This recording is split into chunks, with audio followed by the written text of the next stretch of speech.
Good morning. Buenos días. Soy Rosa Santos, vicepresidenta de Gestión de Talento y Desarrollo Organizativo para PepsiCo Beverages North America. As a long-time supporter of the U.S. Hispanic Leadership Institute, I'm ever so glad to represent PepsiCo and to celebrate Latina leaders. We're grateful for all the work the Institute does, from promoting education and leadership development to empowering Hispanic and Latinos through civic engagement and research. So you continue to drive this agenda. PepsiCo is proud to stand with you because we know when we give a voice and opportunities to those once unheard and excluded, we all win together. That's why we are committed to fostering a diverse workforce by creating a collaborative, equitable, and inclusive space where everyone, regardless of what they look like, where they come from, or who they love, can have a voice and opportunity in our organization. It is why PepsiCo and our foundation are investing over $170 million over the next 5 years to increase Hispanic representation at PepsiCo and support Hispanic-owned businesses and communities. PepsiCo is proud to partner with the U.S. Hispanic Leadership Institute to support you, our future Hispanic leaders. Thank you.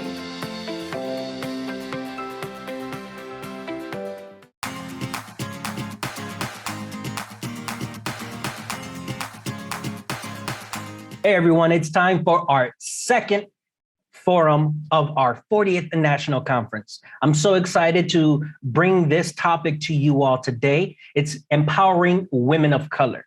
We have representatives from a variety of different fields: corporate, educational, nonprofit, the arts and culture. And here to lead off the discussion on empowering women of color, we have the Executive Vice President of External Affairs for Comcast NBC Universal Telemundo. Please help me welcome Jacqueline Puente. Jackie, take it away.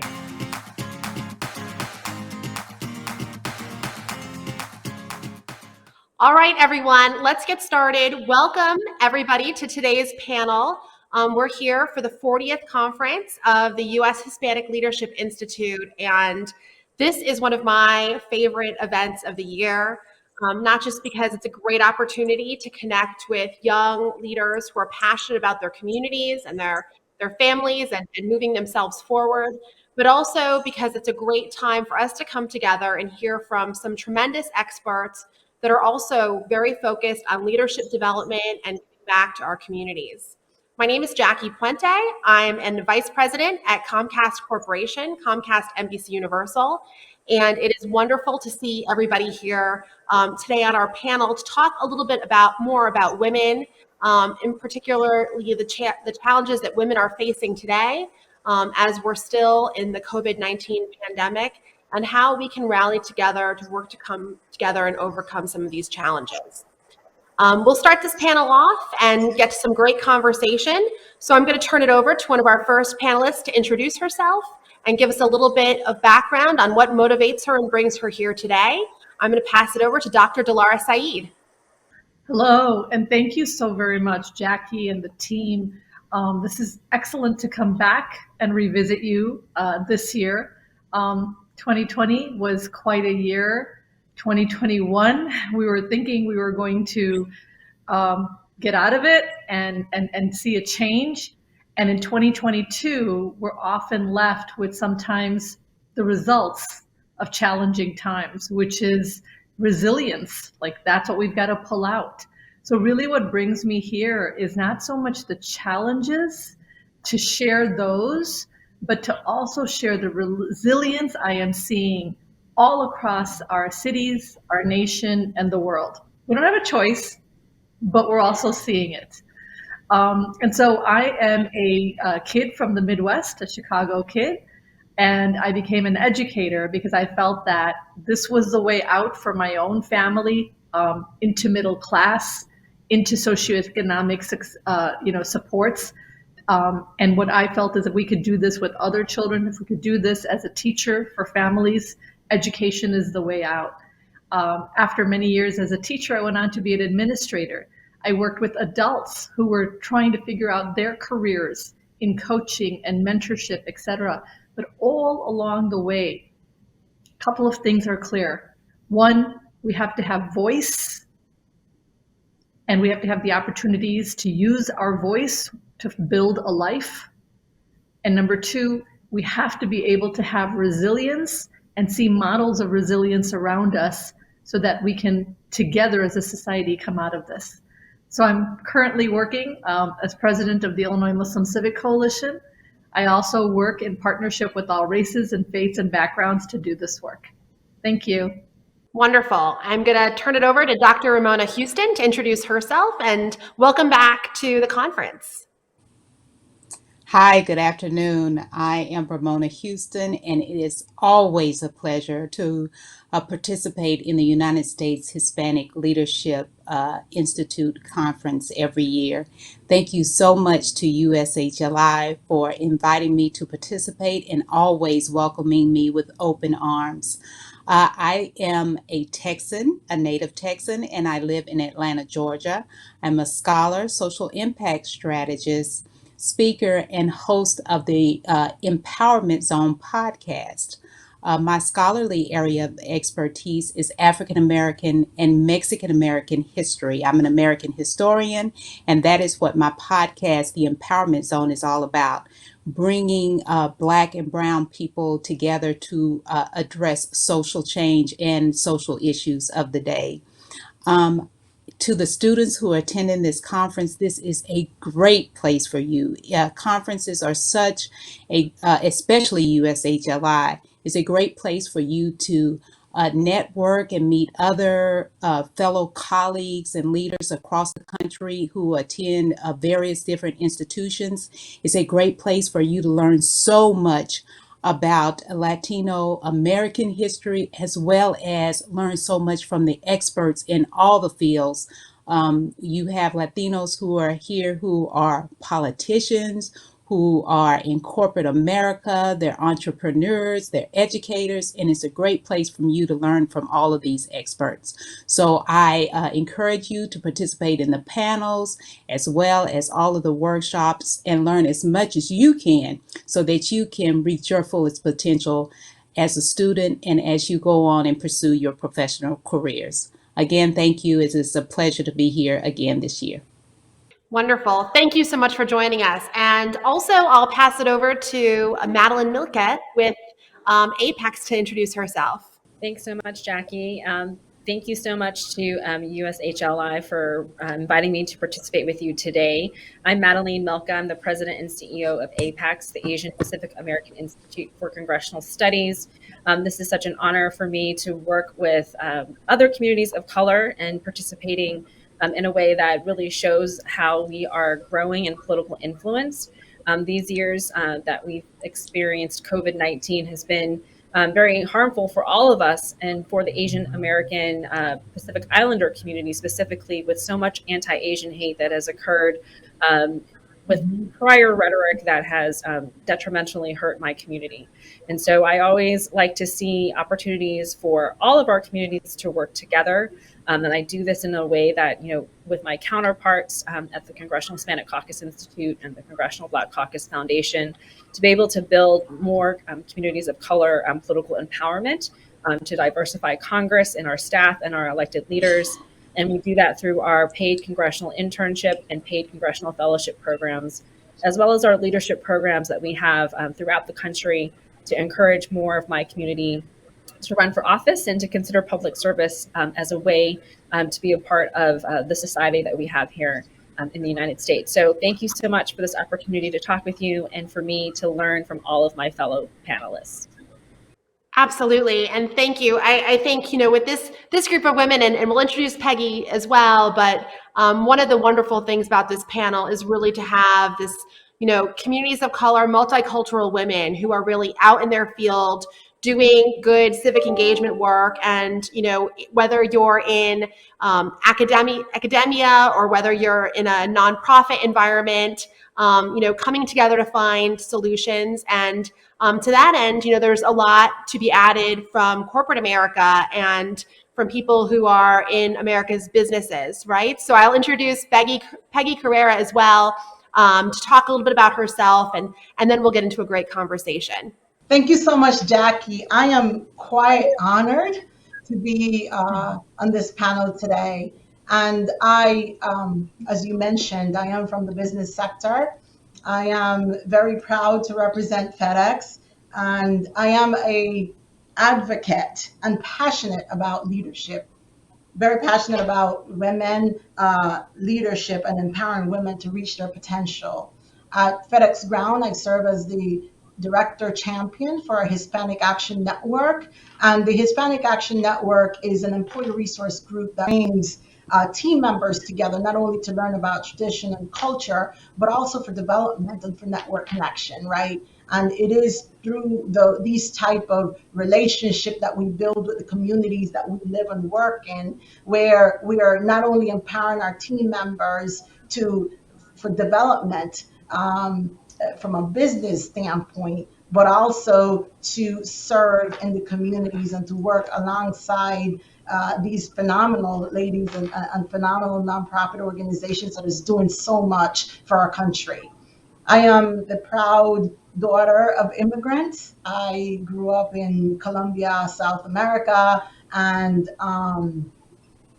that has helped me to really value not only the culture and the heritage that I've learned, but also to really appreciate our country and to really appreciate that entrepreneurial spirit that we have here in the United States. So I'm very proud to be part of this panel and to again share the stage with these phenomenal ladies. So thank you for having me.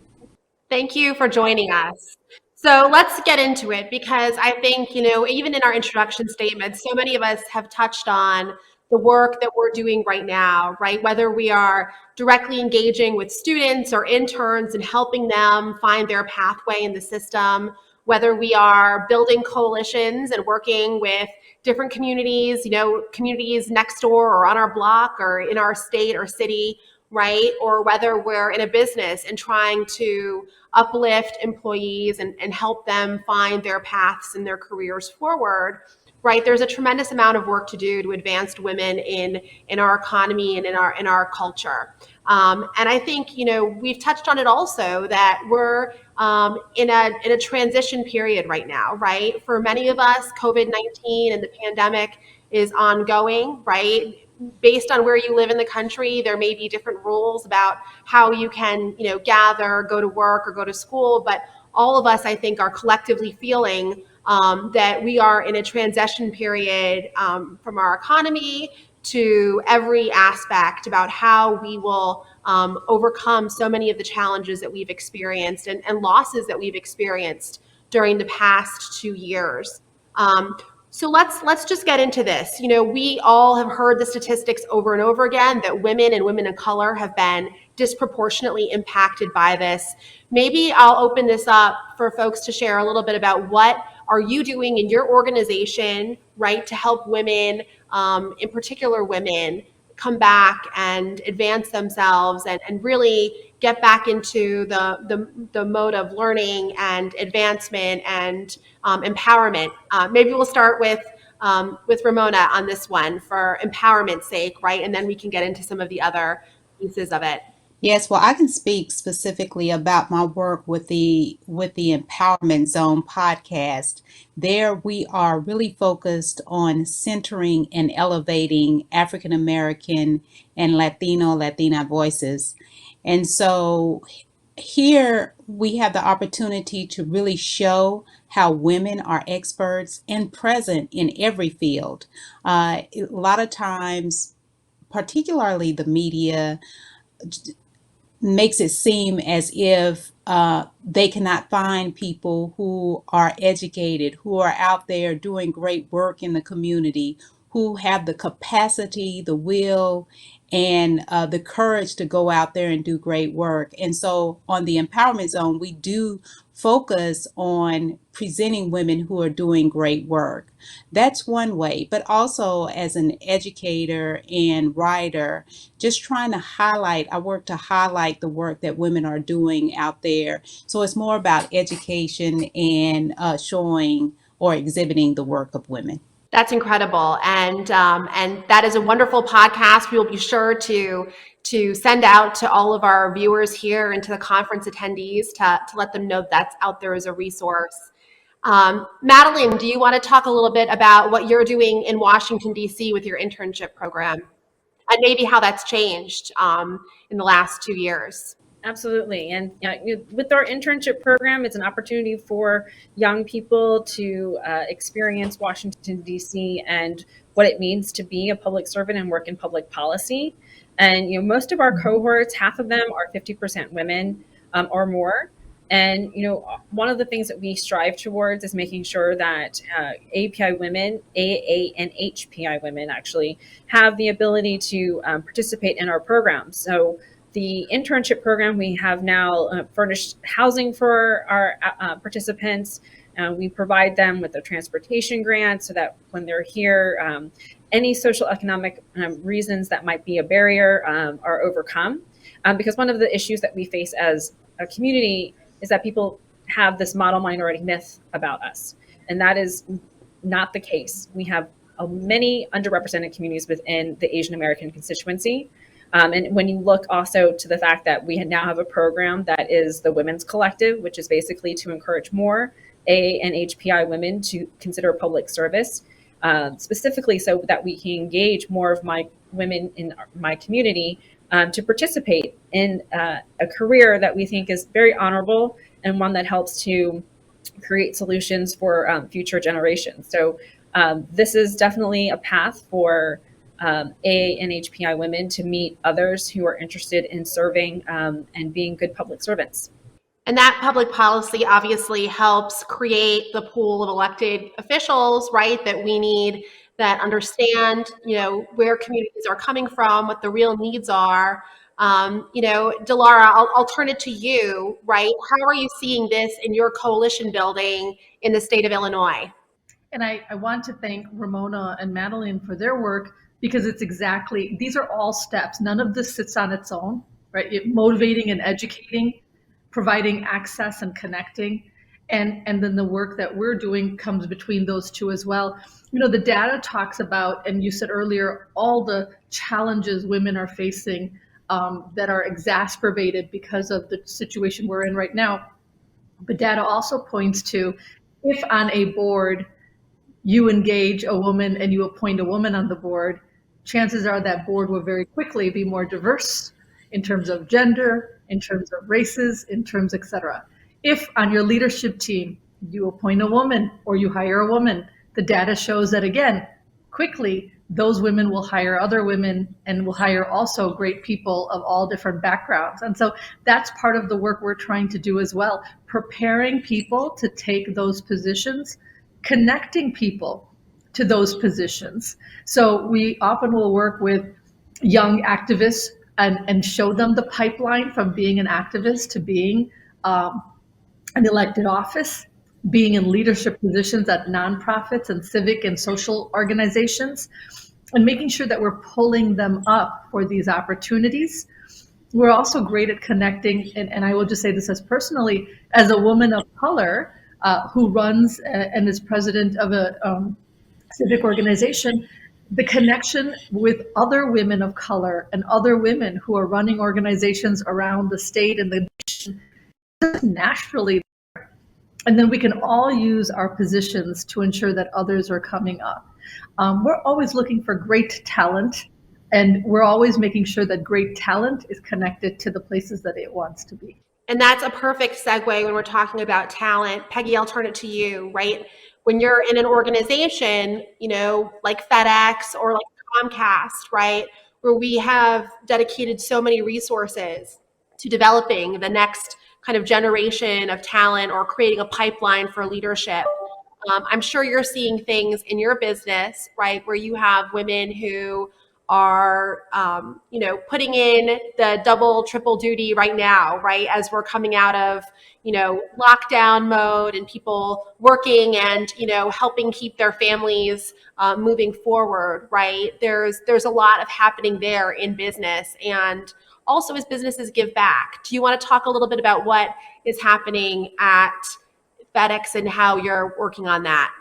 Absolutely. And Dr. Delara, I agree. The data is showing that, and we are seeing that here at FedEx. I lead a team of engineers, a team of operations research scientists, and our work never stopped during the pandemic. If anything, you'll know that the transportation That industry, upward the work climb. continued. Right, right. So what I'm finding is that my team never wavered, right? There is balancing that needed to happen, not only for me. I mean, I am a mom, and I have family that I need to care for. I have a team of managers. Half of them, or a little bit more than half, are women. And not once, I will tell you, that I heard an excuse that we couldn't do this, but rather we found a way to get it done. That what you're finding is that businesses are becoming more flexible, and so it's that in understanding that balance that needs to happen. And I don't want to say too much of work-life balance, because there's a transition and a change that needed to happen in the pandemic. So we are seeing more and more of that, where we are creating work groups that are able to balance each other based on different needs that we have, right? Uh, so flexibility of time. When you lead a team of creative, talented uh, scientists, or ops research scientists, engineers, and in the technical world, their time fluctuates, and the creativity that comes when you just open it up has been amazing. And that's what we have seen here. We have also seen the same in working in different communities, where we reach out to different organizations, and we have actually helped out during the pandemic and with organizations that needed to deliver uh, COVID type of. I completely understand what you're saying here, right? That in working in a business where you can't stop because of the pandemic, right? People needed to get supplies through the supply chain. They needed to get internet, right? Just as much. There was no way to back down or turn off, the supply chain. But go ahead. Right. So yeah, so one of the things that my team engaged with, and what we worked with the community, at least here in Pennsylvania, was we worked with some different nonprofit organizations that needed to provide certain supplies that were not getting to women's shelters.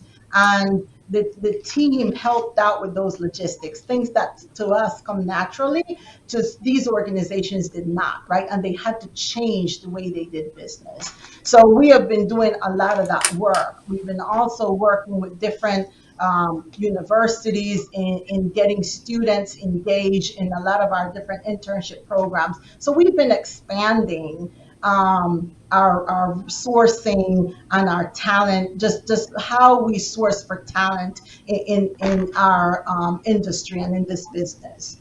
No, Peggy, that's wonderful. And I jumped in there because I completely understand, right? When you're trying to solve for new problems, right? I think it's amazing that we've seen in so many, of these areas, women really step in, and whether it's, working with women's shelters, or we're working with women's organizations that were, fundraising and making micro loans to organizations. We've seen a lot of, creativity and innovation and how we've gotten through these past years. And I reflect on this at in my role at Comcast, but also on the board of USHLI, that a lot of this innovation has required investment, right?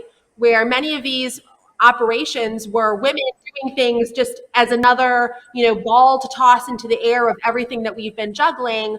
This time it's really taken organizations to step in and make some conscious investments in how we can make our communities stronger and more resilient as things move forward. And I'll reflect that we found making micro grants and grants available to organizations and small businesses, many led by women, have been really impactful, really helped move the needle forward. I'll open it up for others to comment on what are the investments that you've seen, or what are the investments you think that you need really to help fuel this growth with women in your organization or in your business or in the communities that you're doing work? One thing I'll add, Jackie, and I'm sorry, but this sense of purpose that I've seen with a lot of our employee base is in, even though the work has been ongoing and it has been a lot more, I have seen more of a sense of purpose when we connect with the communities, when we're able to go out there and just have that connection. So I'm not going to sit here and claim that it hasn't been hard work for our folks, and it just seems that it keeps coming. But whenever we are able to connect with our customers, whenever we're able to connect with the communities where we live and serve, we are seeing that connection and that ability to say, okay, this gives us a sense of purpose for what we're doing, because we're empowering our employee base, we're empowering our communities, we're empowering folks to really connect with those communities that are so dear to their hearts. So that is one thing that I do want to add there. Jackie, Go I think ahead. your question is such an excellent one. Certainly one is the financial resources, and I'm glad you hit on that first. If we're not willing to invest money, we're not making something important.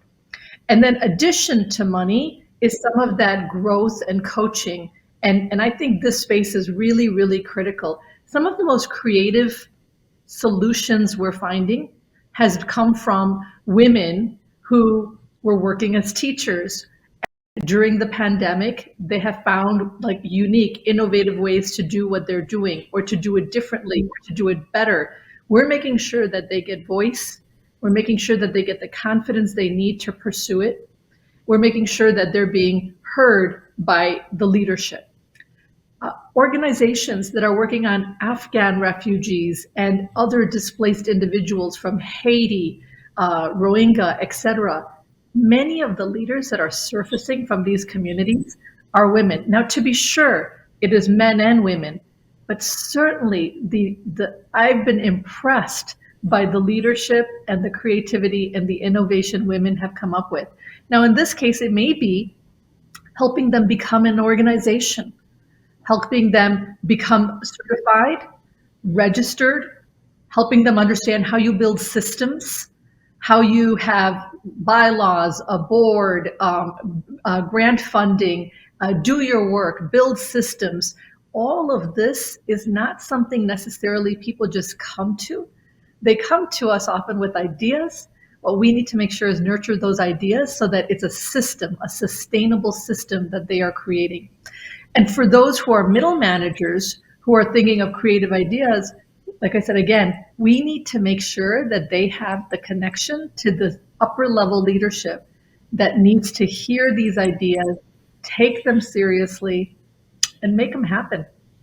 Absolutely. I think of so many organizations that I work with, right, where you see women that have, great expertise in serving, right, their community. They know where the need is. They know how that pipeline of getting resources to the end user works. But then, they don't understand that there are policy challenges and discussions that need to be had to actualize, right? To build that capacity, to formalize and create those structures. Madeline, I'll turn it to you as a fellow Washington, D.C. person, right? How do you think about policymakers, and what are the conversations you've been having, right? You're connected with members of Congress and leaders in the administration and community leaders across the country. Right? What are you seeing the conversation from women leaders about helping create capacity and build out those resources that help us, solve for the future? Such an excellent question. We're fortunate that half of the Congressional Asian Pacific American Caucus is composed of more than women members. And so that is very helpful in seeing the growth of the caucus. And the leadership of Congresswoman Judy Chu as the caucus chair and her colleagues, such as Congresswoman Grace Meng and Senator Mazie Hirono and Senator Duckworth, were all instrumental in the anti-Asian hate crimes bill that came out late last year, by mid last year. And that in itself is so indicative of the resilience that our community has felt. The number one target last year on anti-Asian hate were Asian American women. And I think it's so apropos that Asian American women elected leaders were the ones who stepped up and said, we need to do something to make sure that we are protecting our community, and not only looking at it with an Asian American lens, but also one that also shows taking account of on the ground communities and feedback from community leaders from all communities to hear about policing and law enforcement and how we collect this information. And so I think those are sort of the things that are apparent when it comes to having women leaders, because they want to hear from people on the ground. They want to hear from people who are experiencing this and understanding that it's important to have that feedback when public policy is being created, and to also bring in other communities to also show that there's allyship and strong solidarity amongst all of us when it comes to understanding how new policies are being created that addresses all the systemic issues that we have faced as communities of color from the past, and how we can move forward together into the future. I don't know if anybody wants to add to that. I mean, I think that's so important. And one thing I think of back when we had this conference in person and we would be having conversations with the students, right, is that there is such a mind shift, paradigm shift when we're talking about our young leaders who are finishing high school, in college, working towards whether it's, community college, whether they're trying to get into a different program. But this, bicultural identity that young people have, and that ability to build coalitions and work together, and the importance of, bringing together these different perspectives that, so many of these are shared fights and shared struggles, and how, building that allyship and working towards these common goals is really a critical part of this conference, right? And really, building a network. And Ramona, you touched on this with Black and Brown voices, right? How do we advance this unity agenda and get people to think about how working together, building larger coalitions, it is easier, not easy, but easier to get things done. I wanted to just, open this up. If you're thinking about the young people that are attending or watching this session, right? What is some of the advice that you would give about building these coalitions but what is some of the advice that you would give to young people that are watching this session on how they can build that broader sense of community and look to expand, their work as community advocates? Ramona, I'll turn that Yes, to and you because you're smart.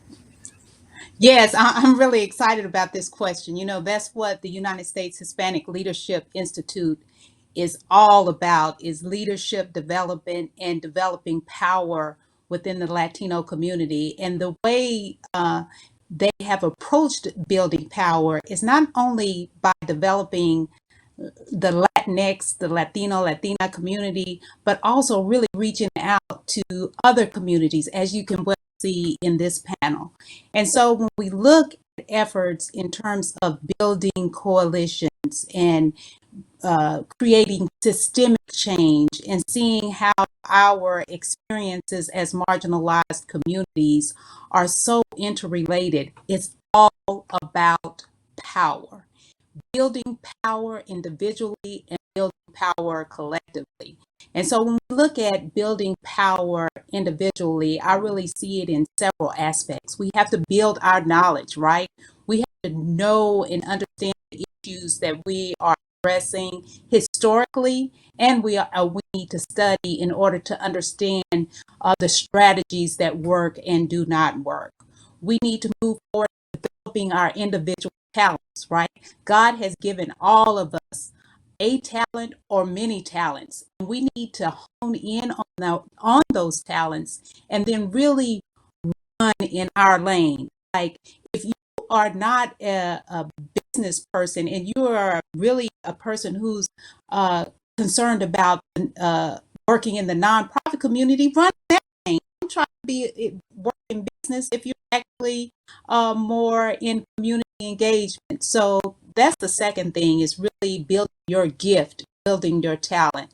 The third is building relationships. USHLI, you can do that. I mean, it's it's hundreds of students who come here from all across the country. And like I always say in my workshops, these people who are leaders on their campuses today are going to be leaders in the various sectors tomorrow. So you need to build those relationships today, but not only at USHLI, beyond, on your campus, in your community, in other communities. We need to build relationships so we can live single borders and really move our agendas forward as a community. And then lastly, in terms of building power, is really building community power. And community power is really institutions that already exist in our community. We can donate our services, we can do in-kind donations, we can give our money. You know, a lot of times we don't realize how much it makes a difference for those nonprofits who are really addressing issues in our community. And so a great strategy, I would say, you know, how people in the church, they say you should give 10% of your income back to the church, or you should tithe.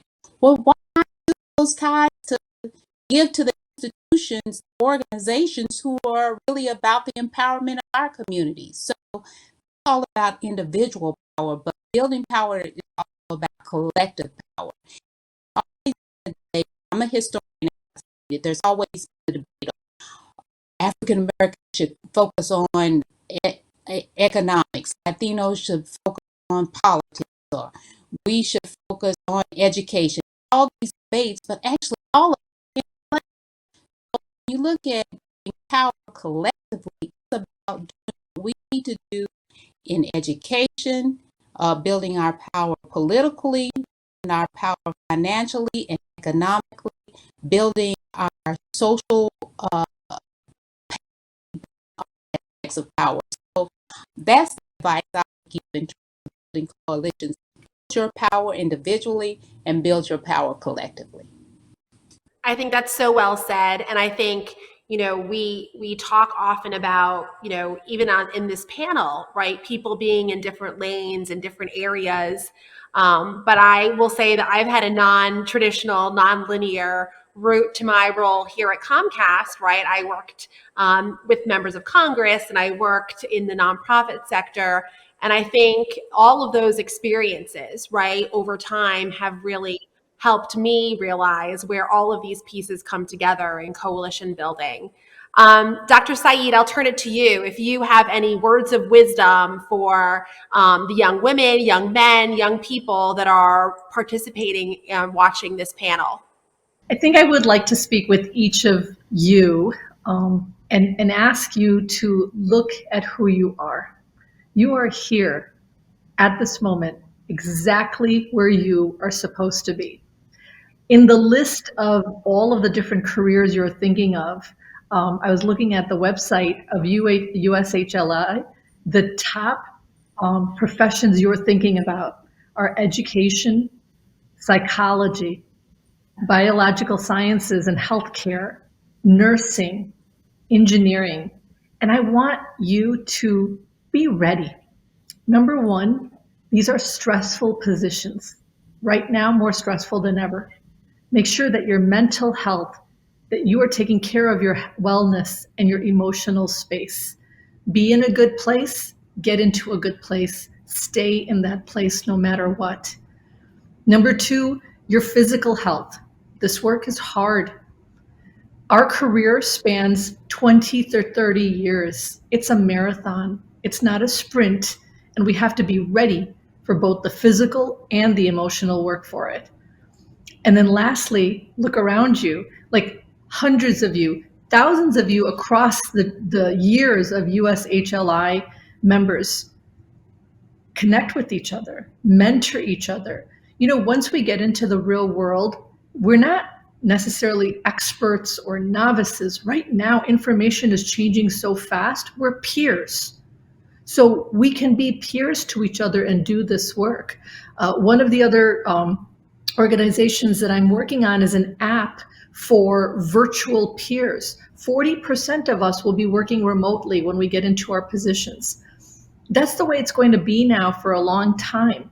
And maybe it's the way the future of work will be, balancing between in-person, hybrid, and completely virtual. So find your peers, your virtual peers, your in-person peers, your support group, and continue talking to them, working with them, being authentic, being vulnerable when you need to. You are each, like I said, exactly where you need to be, exactly where you are right now, but where you're headed, we're so excited about it. Just make sure your emotional health, your physical health, and the fact that you have peers supports you. That is wonderful. And maybe because I am getting so old, I really do feel like this is a marathon. This is a never ending marathon. And I wish I had warmed up maybe a little bit better earlier in my career. But Peggy, I'll turn it over to you. Why don't you say your advice, for young people that may be looking for a job at FedEx, or maybe young engineers looking to enter the workforce and also be engaged giving back to their communities? Yeah, one of the things that I would say, and Dr. Saeed is absolutely right. Mental health is more important than ever, right? So think about that, and physical health, because these are very stressful positions. I do agree with that. Something that I want to add is your culture and your heritage is a strong foundation for change. So lean into that individuality to help yourself and others thrive in this world.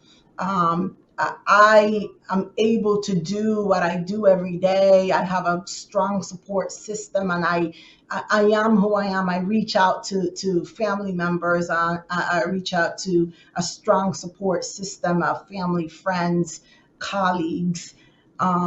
So that's important, right? Understanding that culture and that heritage that you have is very strong foundation. Put a face and a name to the causes that you want to stand for. So abstract can be good, but when you're looking to implement change, the face of your neighbor down the street, your mom back home, your mentee, whomever that is, that will strengthen your drive to affect change. And I serve as a mentor for a lot of peers of mine who have been thriving and successful in their careers, but there is a face and a name, right? And when I think of them, I think of what drives them, what motivates them. And those drives and that passion fuels change. It fuels that creativity. And then last is change is necessary in any career or experiences, but keep culture and heritage steadfast. There is an appeal to what makes you unique. And that is something that is you bring to the workforce, and you bring, when you bring that passion, when you bring that individuality, that different perspective, that makes teams, it makes industries, it makes businesses thrive, it makes businesses become more successful. So those are some of the things that I have for you as you think about how you empower yourselves and empower each other. Peggy, that's so wonderful. And I think, reflecting on pieces of what Ramona and Delara said, right, that giving back, whether, if it's your time, right, if it's your treasure, and the contributions, no matter how big, how small they are, to the causes that really resonate with you, so important. But also, mentorship and building that network, right, which we've all talked about, that helps push you forward, and that board of directors that you can go to get support is so important. Madeline, you speak to so many young people, I know, and I would love to hear what your advice for the young people participating in this conference is. Well, everyone gave such great advice. I was taking notes myself. I mean, I think most of the time I like to remind people to know their why. That may change throughout your lifetime, but why you do things, why you are motivated, what is your, what is your why? And it's so individual and personalized to each person that it really helps to sometimes just sit and reflect on that, just so that you can help yourself in determining where your path is.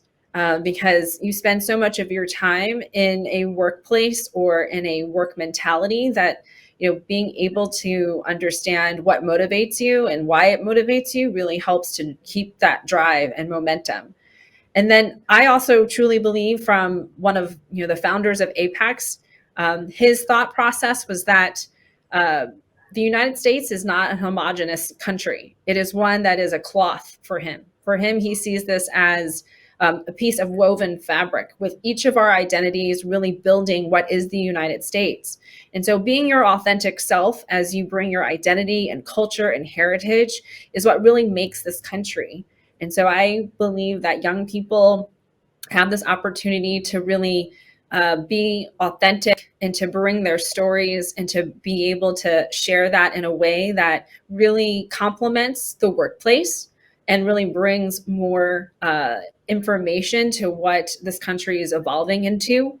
And it's always going to change. And that's, hopefully for the better as we all work together to improve the next generation's, public policy and the way we see ourselves and our diversity.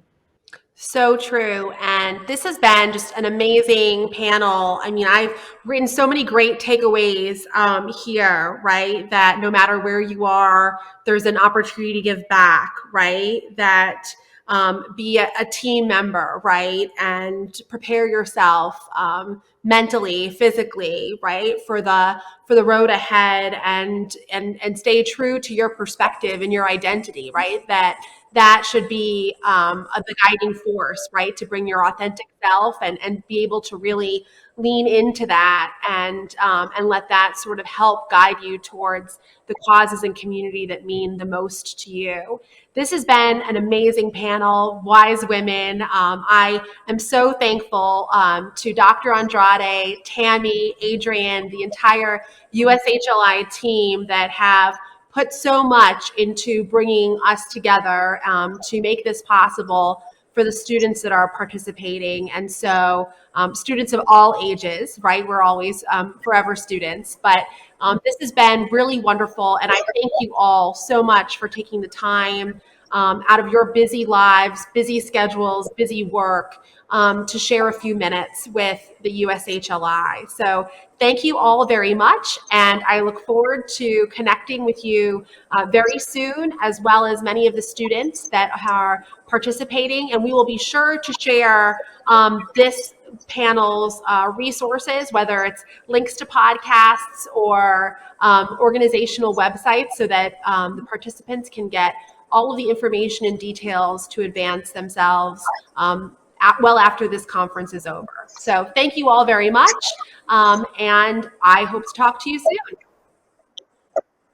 Thank you, ladies. Thank you. Thank you.